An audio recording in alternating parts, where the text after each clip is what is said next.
turns out that the government of Canada actually caves in to social pressure. We've seen this on the radical left side of things, where there's a small fringe minority of LGBTQ plus people, groups that are saying, hey, whoa, government, we need to make things crazier here in Canada. And the government listens.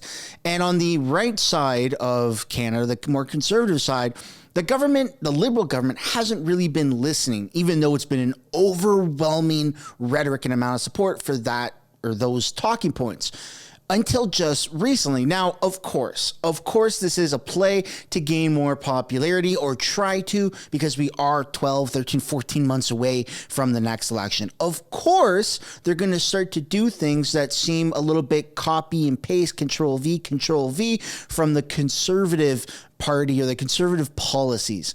That is suspected, but nobody anticipated Justin Trudeau literally closing down the borders, sort of, but more importantly, kicking out temporary foreign workers and shutting it down totally. That's what's just happened, effective today. Holy crap. Welcome back to the channel. Welcome back to another video, everybody. Before we get into it, I do want to encourage everyone to smash that like button and subscribe if you haven't already. It does really help grow the channel. We are super close to 400,000 subscribers, and I would really appreciate it if we got there maybe before September. That'd be super awesome. And speaking of September, we are getting into the colder months. It's getting a little cold here. Actually, I'm surprised I'm not wearing this myself. What I'm about to show you is the best way, theoretically, metaphorically, or even possibly, according to the latest polls, they suggest that this hoodie helps offset the cost of home heating, which in turn helps fight the carbon tax. You can find the link for this down in the description or the pinned comment below. Keep calm and fight for freedom. Make sure to give the government less money by contributing to the carbon tax. Instead, purchase one of these hoodies, theoretically. Anyways, link is down below for you to choose. Now, let's get into the video. So here we go. Justin Trudeau is sitting at 83 projected seats. Conservatives are still sitting above 200 with a bottom line of 175, top end of 229. They still only need 172. So even on the bottom end, it's still looking good that the Pierre Poilievre will win a majority government. And of course, when you look down at the percentages, odds of winning the most seats, 99% likely, and odds of winning a majority government did come down from 99% to 98%.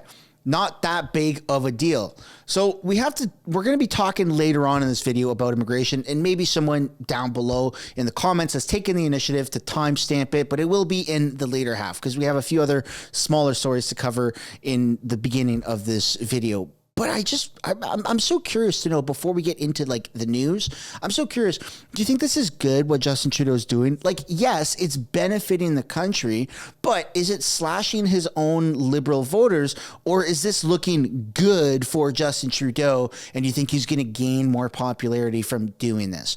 Everybody notices there's an overwhelming amount of immigrants here, foreign workers, and something needs to be done. And it's not racist, no matter how much either the immigrants or foreign workers want to cry that, or radical left-wing liberals want to cry that. It's just a fact. Canada we have too many people from other countries that are taking our jobs. So is this good? Is this bad for Trudeau or for Canada? Let me know what you guys think down below in the comments. Now let's take a look at some smaller things, such as you have right here. Where, oh, where could this be?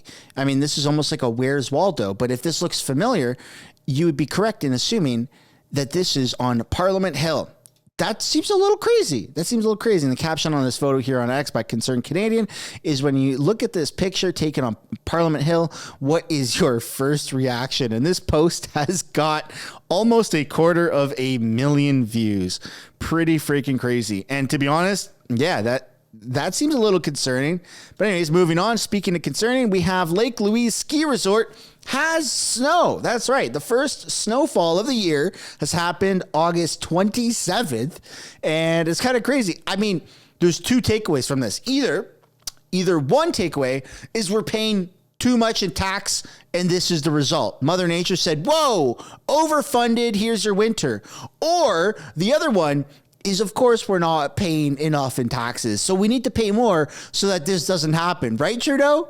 Right? That's the only way to solve winter snowfall in August, right? All right, moving on. You have this douche magoosh here.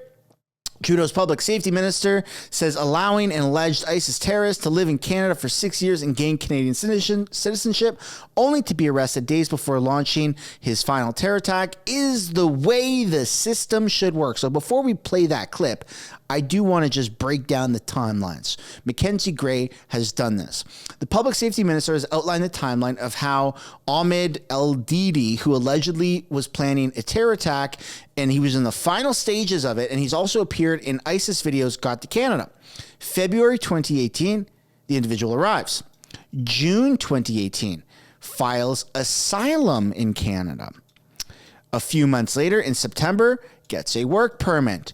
2 years later, the exact same, or 3 years later, the exact same month, gets permanent residency. And then 3 years later, gets citizenship. So that's how that's played out. But now let's listen to what he's got to say in this short clip. The 8th of this year, and are now charged with 9 serious offenses, including terrorism-related offenses, and are currently incarcerated, remanded into custody. This is the way that the investigative and national security system should work. Right. So obviously, no, it's not how this system should work. You shouldn't allow people that have been in ISIS videos that have links to, extremist terrorist groups in Canada on a work permit, on permanent residency, and then citizenship all over the span of 7 years. That's kind of crazy, but that's the radical extremist liberal government for you. And speaking of radical extreme, you have Calgary is still very, very bizarrely monitoring or trying to limit how many people or how much time you can run your water flush.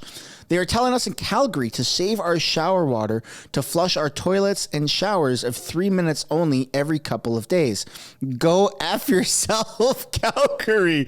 And if I'm not mistaken, that still has something to do with that water pipe that burst earlier in the summer months. But I was under the impression that that was resolved. But let me know down in the comments if you're from Calgary or you know someone from Calgary, if that's true, if that's still ongoing and people are still having to watch how much water they're using. If that's the case, it's pretty messed up. Speaking of messed up, you have illegal guns are causing crime. Wow. Who would have thought that? Let's take a look at this police chief who's just blown away how illegal guns are causing crime. They thought they banned crime, right? It's illegal. Why are you committing it? What a joke. I want to start off by stating that York Region remains one of the safest regions in Canada. While York Region remains very safe, we are experiencing an increase in crimes involving firearms. I want to take this opportunity to provide you with some of the data so you understand what's taking place within the region and the root cause of gun violence. In 2024, the region has seen a 92% increase in shootings, a total of 46 since January of this year. And we've also seen a 106% increase in carjackings, a total of 64 since January of this year. And equally troubling, since 2019, over a 5-year period, we've seen a 400% increase in carjackings, which are violent and traumatizing for victims and their families. Illegal handguns have become all too easy to access with limited consequences for criminals. And almost all of the guns being used in these crimes are illegal handguns, many of which are being smuggled across the border from the U.S. This surge in gun violence can be attributed to organized crime rings who are obtaining and using illegal handguns to commit a number of offenses. Organized crime is also behind both the nationwide increases in auto thefts that we've all witnessed and the ongoing conflict in the tow truck industry. That can't be true. Are you kidding me? I thought it was law-abiding, tax-paying, outstanding citizens that caused all this crime, which is why the government has been so adamant in taking back all of the firearms from said law-abiding, tax-paying, outstanding citizens. You mean that illegal guns are being used by criminals to commit illegal crime? What? Who would have thought that? What a joke. What an idiot. And speaking of joke and idiots, BC is just radical. It's not only stands for bring cash, but it should be something else because it doesn't make sense what the hell is happening in BC. Now, I have to watch my wording right now or else the video will get censored and it won't get pushed out as far. However, if you can just zoom in, or maybe I could do it here a little bit. All right, you got BC Premier David Eby has ordered a review into the vending machine outside of Nanaimo Hospital that dispenses Breaking Bad type of kits. All right, Jesse Pinkman, Walter White type of kits. Now, I can't use those words or else this video will get absolutely throttled. There is a video that has circulated recently where it shows that you have a nurse or someone, some female, who goes up to this vending machine outside of a Nanaimo hospital, and it's free, and you literally push buttons, and it teaches you it dispenses a kit, and it teaches you on screen how to use nose candy or other kits for other substances. That's weird. That's very weird because I'm not sure that it even asks any form of identification. So theoretically, a child could walk up to that. Now, I don't know if this dispenses those types of substances. That would probably have massive public outrage beyond what we're already seeing. But theoretically, a child could walk up to that and click for one of those kits and then have access to a kit and instructions on how to use said substances. That's messed up. I don't know what the hell is wrong with Nanaimo. Nanaimo has gone off the rails. And by the way, in case you didn't know, I'm pretty sure Nanaimo is a hub for 50-minute cities. So just throwing that out there. Kind of weird. Love to know what your thoughts are down below. Next up, you have more and more people that are leaving the GTA. In particular, Rowan the Stallion on X says, saying my final goodbyes to the GTA, packing my things and seeing some friends, then off to new opportunities and challenge. Now, why is this in the news? Well, more and more people are leaving the GTA or leaving Toronto or leaving these major cities to move far away because the costs are so ridiculous. I don't know if that's the case right there, but it just triggered my mind to say, oh yeah, I'm seeing a lot of people do that, including friends, people that I grew up with, people that I went to school with. Everyone is flocking away from the GTA. And just let me know if that's relatable to you or if you've done the opposite. Maybe you've gone from living out in the boonies to relocating to a major city. Let me know if that's something that you've ever done or come across. It'd be pretty interesting to have that discussion down in the comments. Next up, we have Trudeau's mistress. Foreign Affairs Minister Melanie Joly, who blames Russia, Ukraine, and Israel-Hamas conflict for disrupting supply chains and rising prices in Canada. And I'm noticing a pattern, you know? If I just kind of close my eyes and think about the amount of times this liberal, radical government has taken accountability, I might be waiting a very long time. I don't think they've ever taken accountability. Ever. But they have projected that blame onto literally anything else that's happening geopolitically. It's super, super bizarre. And if you don't see it that way, bless your heart, as they say in Arkansas, probably. Let's take a look at what she has to say. I'm here as your foreign minister in the context of this cabinet retreat to talk about different issues that are important to Canadians, including, of course, what is happening in the world. We know that a lot of the geopolitical instability is causing a lot of anxiety with Canadians. And also we know that affordability issues are linked to the fact that there are so many supply chains that have been disrupted because there are so many geopolitical tensions. And we saw it again today with what happened in Kyiv and across Ukraine. And of course we condemn these attacks by Russia. And at the same time, we saw it yesterday with the Hezbollah attack on Israel and Israel standing to protect its own security. So my goal is to make sure ultimately that Canada is there to work on different solutions, at being able also to find solutions that are linked to bringing back more stability, while of course at all times defending Canada's interests. All right. Now, let's just talk about something here. I don't consider myself a wizard with words. I see stuff that's happening and I talk about it, and people either relate to it, they want to see it objectively for what it is, or they want to hear my opinion. But I'm not a wizard with words. Melanie Joly is the furthest thing from being good with her words. That right there, that just screams like a 11th grade presentation that's worth like 30% of your final grade. And she didn't know what she was talking about and thought she could bullshit her way through it. That's that level of confidence in which she just had. Now, this is something that is frequent when she talks. She gets up and says, the things happening here and there and other places and over there, they're affecting us. And what's my talking point? Oh, yes. Vote for Trudeau. Her mind is always bothered. She's not very good at looking at the camera. Her talking points are always scattered, and she doesn't have a clear path of what's being asked or what the idea is presented and the execution. And I just feel like even with these videos that I am 1,000 times of a better speaker than our publicly elected official, Melanie Joly. Kind of bizarre. Let me know down in the comments what you guys think. But yeah, supply chain shortage, Hamas and Israel, Ukraine and Russia. Has nothing to do at all with our liberal government. Wow. Back in the news is Karina Gould, whatever the hell her name is. 7 months of mat leave, and she's back after talking about doing some baby yoga with her and her child. She had some things to say about the Canadian economy and the current state. Let's take a look. Look, so I've been on mat leave for the last 7 months, and I'm happy to be back now. But I've been out in my community and listening to folks in Burlington and around Southern Ontario in particular. And what I would say is that, I think there's still this feeling of unease amongst Canadians. Inflation is going down, interest rates have started to come down, and that's a welcome relief.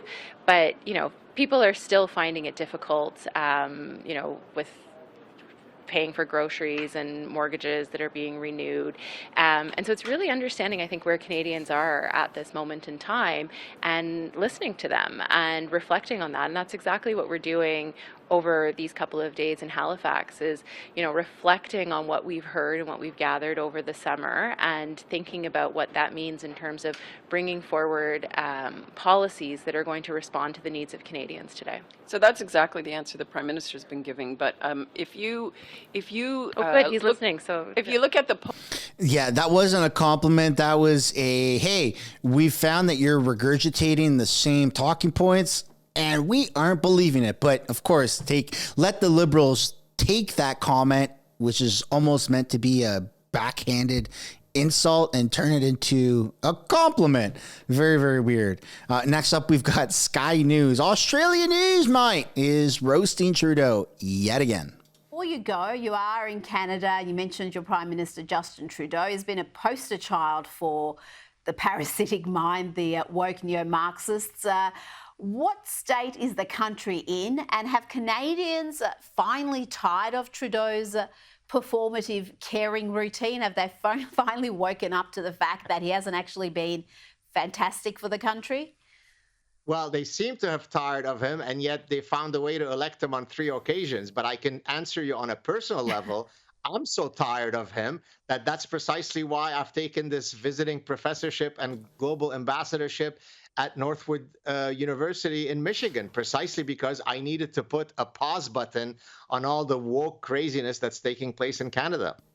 Well, you've got an election coming up next year, so best of luck, Dr. Let's go. Who else is super pumped in like a very nerdy way to go and vote? I don't think there's ever been this much excitement to go and vote, and I'm pretty excited. Now let's take a look at some comments that Justin Trudeau has recently said. This was shared by Government Corrupt on X. Justin Trudeau calls Pierre Poilievre a phony who uses people for photo ops and pushes fear, division, chaos because he's scared. After years of Harper underinvestment, years of Harper cuts and austerity, we're pushing ahead on national pharmacare, making insulin free for every Canadian who needs it, and providing free prescription contraceptives because we not only believe in a woman's right to choose, we act on it. As of last week, our Canadian dental care plan has already helped over 500,000 previously uninsured Canadians get the dental services and dental care they deserve. And we've been able to do all this because we've been responsible with taxpayer dollars, delivering the lowest deficit amongst advanced industrialized nations and the lowest net government debt in the G7. These programs can be cut, protections unraveled, and progress undone. I don't need to remind you of the Harper years. You know that those were dark days, and you know that we can't afford to go back.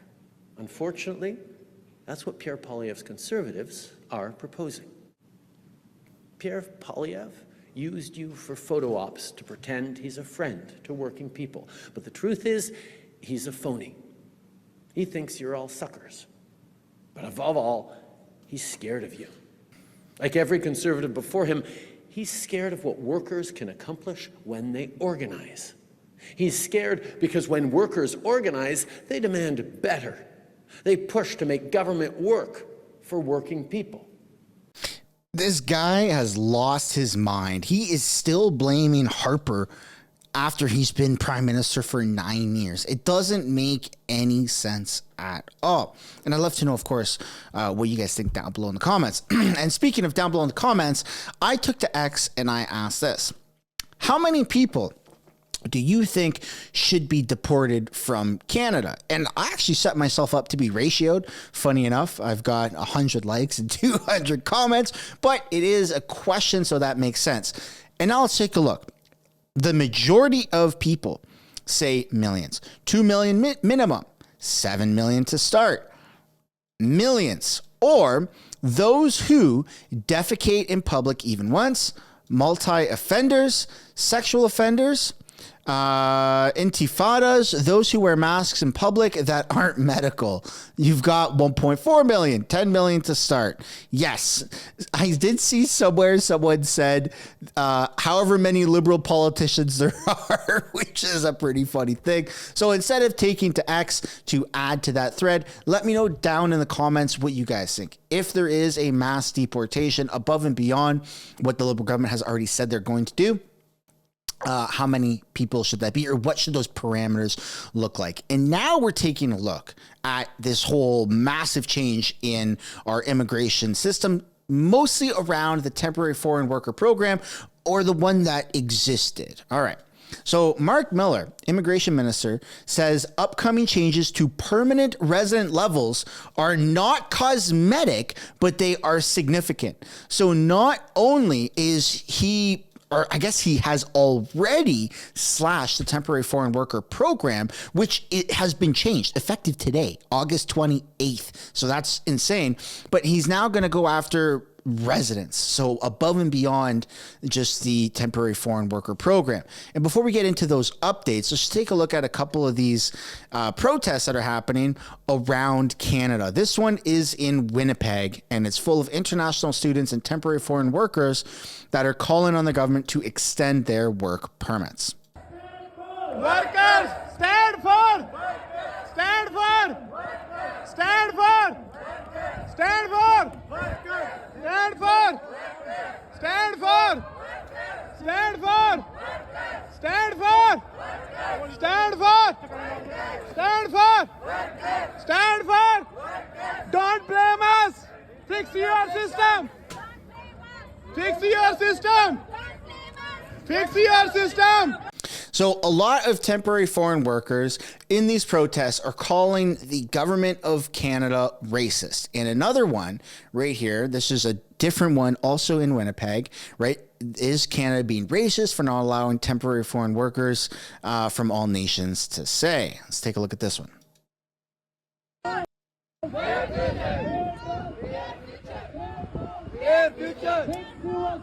Don't blame us! Don't blame us! Don't blame us! Don't blame us! Don't blame us! Don't blame us! Don't blame us!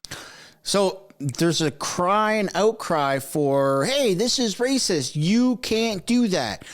Well, the government did do that, and it's the Liberal government. The Liberal government that has flooded the gates and allowed this to come into place has now backstabbed all of these immigrants and temporary foreign workers literally overnight. It's not a discussion of when it's going to happen. It's a discussion of it has already happened, and you're about to witness Canada's largest scale deportation order in history. And as you saw in that quote from Mark Miller, not only are they going after temporary foreign worker program, but they're going after other ways of immigration as well. So what we're about to see is something that is not only a complete U-turn by the Liberal government, but it's also something that is very much a necessity according to most Canadians. It's something that Pierre Poilievre has lightly touched on, and this isn't necessarily even a talking point or a policy or an action that Justin Trudeau has copied from Pierre. Pierre has tiptoed, right, and shadow boxed a little bit with this idea,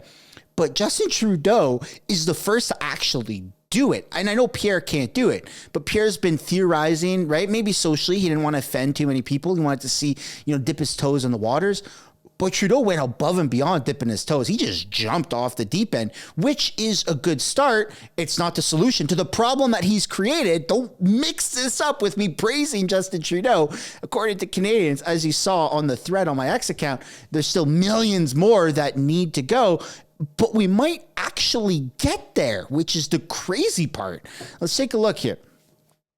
So on the Government of Canada's website, you have Canada ends temporary public policy allowing visitors to apply for work permits from within the country. So this is huge. The IRCC is also aware that some bad actors were using the policy to mislead foreign nationals into working in Canada without authorization. IRCC will continue to process applications submitted before August 28th under this policy. Ottawa, August 28, 2024. The IRCC, the Immigration, Refugees and Citizenship Canada, has ended a temporary public policy that allowed visitors to apply for a work permit from within Canada effective immediately. This is insane. This is absolutely insane. And so even though this is a step in the right direction, the question still stands. How much more is the government going to do? Is this enough? Most Canadians say it's a good start, but it's not enough. And if Justin Trudeau did follow through with a mass deportation order, where you're looking at 500,000 to 1.5 million, how would that make you feel? And I hate to say this because a lot of people are saying more needs to be done, more needs to be done. But what if Trudeau and the Liberals did do more? Would you still then criticize and say it's not enough? Or would you then say, well, that's interesting. And that's kind of where I am right now. And don't get this twisted. I'm not sitting on the fence at all about Liberals. I can't stand their policies. I can't stand the fact that the Liberal government has created this problem and now they're offering to sell the solution. But if they did sell the solution and it did benefit Canada, how would that make you feel? And that's kind of where I want to end this video. Let me know down in the comments. On your way out, I would like to encourage you guys to smash that like button. Subscribe if you haven't already. It does really help grow the channel. And hopefully we can hit over 400,000 subscribers, maybe before the government announces that they're going to deport 400,000 plus people. Let's try and beat them to the punch. Anyways, I will see you all in the next one. Bye for now.